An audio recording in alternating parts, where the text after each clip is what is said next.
Welcome to Rising from the Rubble, the podcast where we share real life stories of people who have faced life-changing events like burnout, redundancy, and depression, and found a way to rise stronger than before. I'm your host, Maria Newman, and as a coach, I help individuals navigate life's toughest transitions. Whilst listening to this podcast, you'll hear inspiring stories and coaching insights that will empower you to reclaim your confidence, redefine your future, and rise from your own rubble. It's now time to sit back, relax, and enjoy listening to our episode.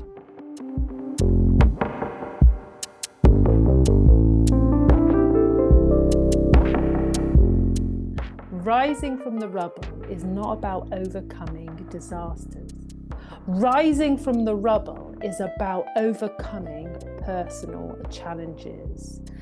Those moments in our lives where we are at a crossroads and it's up to us to decide which is the right path that we need to take. The story today that I'd like to share with you is my own story, and it starts, or so I thought, back in August 2016, where I said yes to redundancy.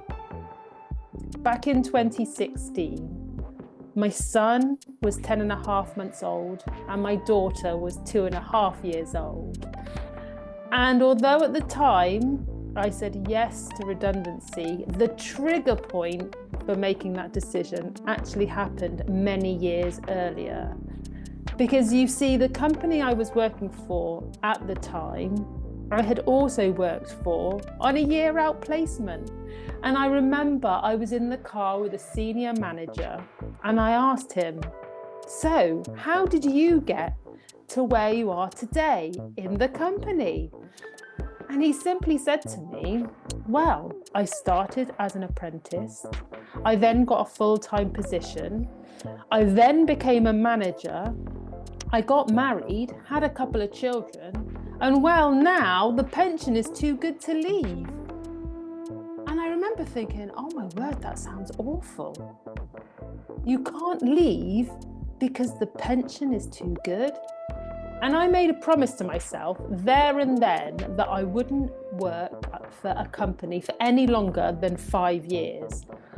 Well, that didn't happen, did it? Because I went back to that same company, and before I knew it, a year had passed, then 5, then 10, then 15, and here I was in August of 2016, knowing that the right decision was to leave.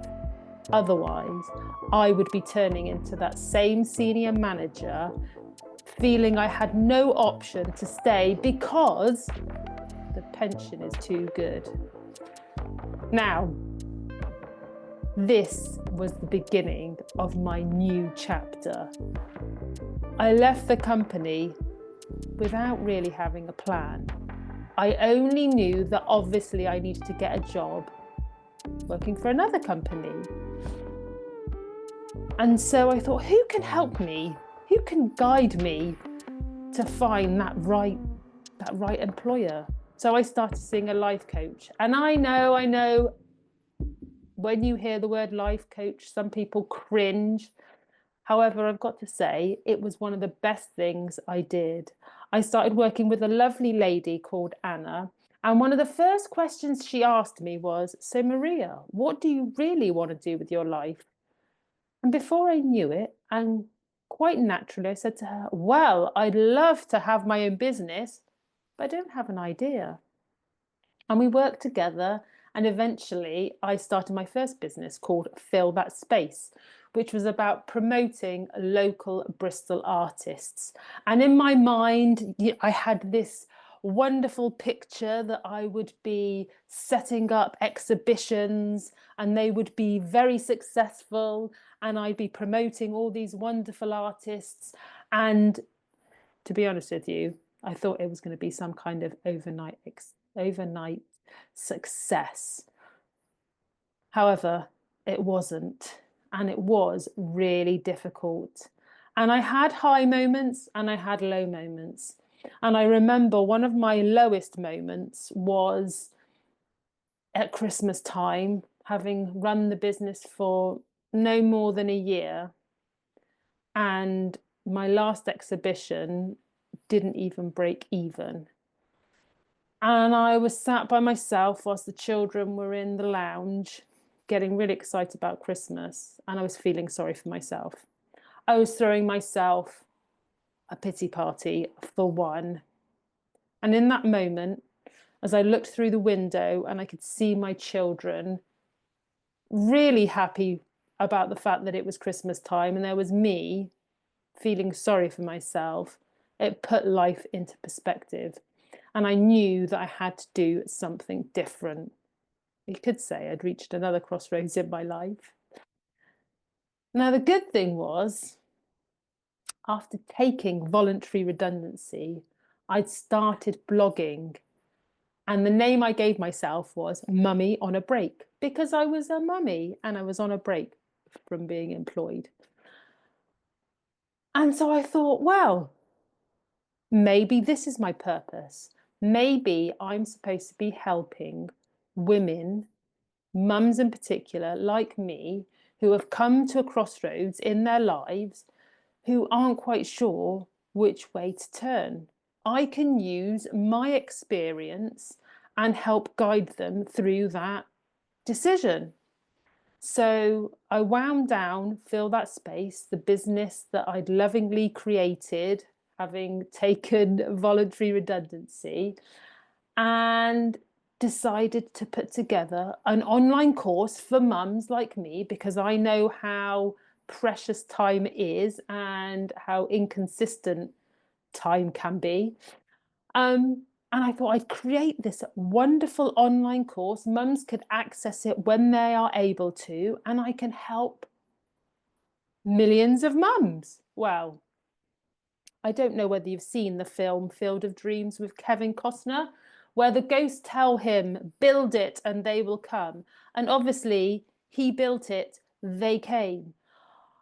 I built this wonderful online course. I spent hours putting together this wonderful online course and then published it.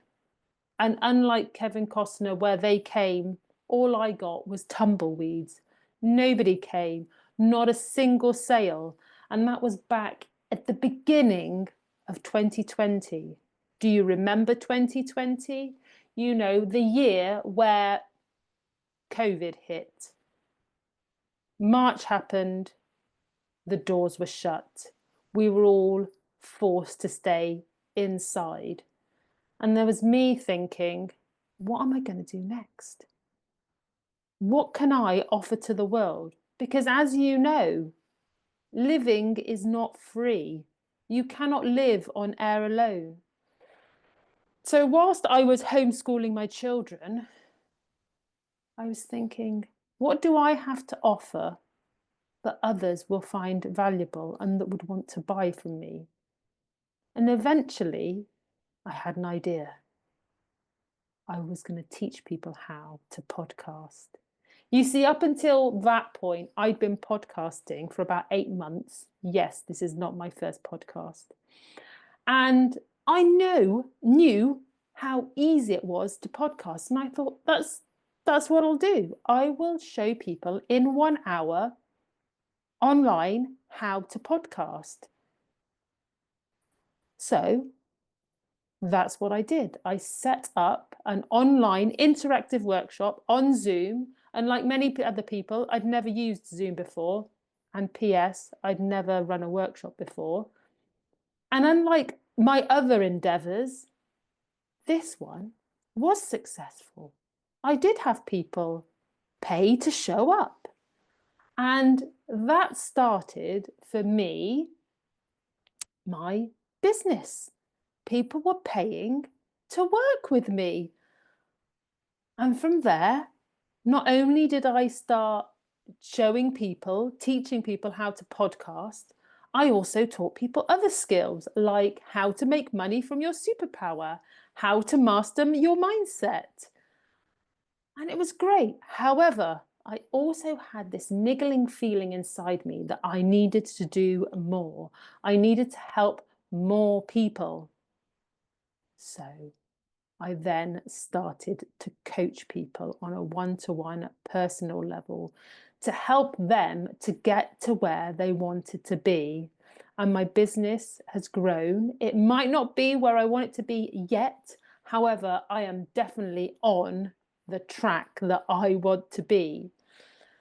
So it's been a journey that I started back in 2016, and we're now we've just started 2025. It's been a long journey. There has been no overnight successes. And I have learned a lot about myself. I have had many, many ups and lots of lows. I have had to face limiting beliefs. I have had to face moments where I have had so much self-doubt. I've even reconsidered going back into corporate. As of yet, I haven't done it. So what did I learn about myself? Well, I learned that when you're in a position that you have to do something, you find a way, you get stuff done. I've also learnt that whatever we see as reality is of our own making. So yes, we might be in a challenging position. However, the way you choose to view that challenging position can be hopeful, or you can decide that the end is here. It is up to you. That inner dialogue that we have with ourselves is so powerful. It can either propel you forward, stop you in your tracks, or even make you feel like you're moving backwards. So I have learned to become friends with that inner dialogue, the inner critic, the individual in my voice who I lovingly call Vera. She's a lovely little old lady. However, some of the things she says to me are not very helpful. And I have learnt in those times, although I acknowledge what she is saying, I give her a cup of tea and a biscuit, and I simply tell her to go and sit in the corner. And when she's ready to be helpful, she can then come and join me. Yes, that may make me sound a little bit bonkers. However, I have learnt that this is a great mechanism for ensuring that I do move forward and I don't make myself feel stuck, or even worse, go backwards. So my final thoughts, my final pieces of wisdom for you for this podcast episode is: you will face challenges in your life, as you know already. You will come to crossroads, and in all honesty, you have the answers you are looking for inside you. Yes, you may ask others for advice. However, you know the right path that you should follow.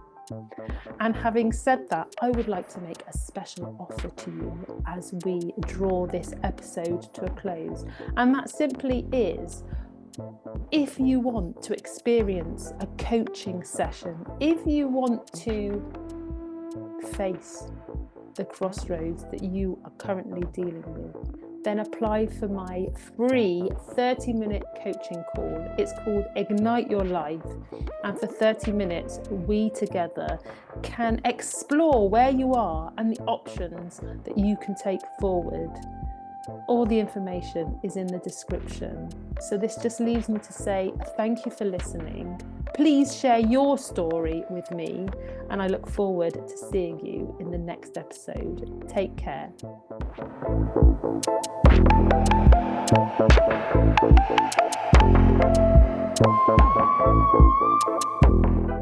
Thank you for listening to Rising from the Rubble.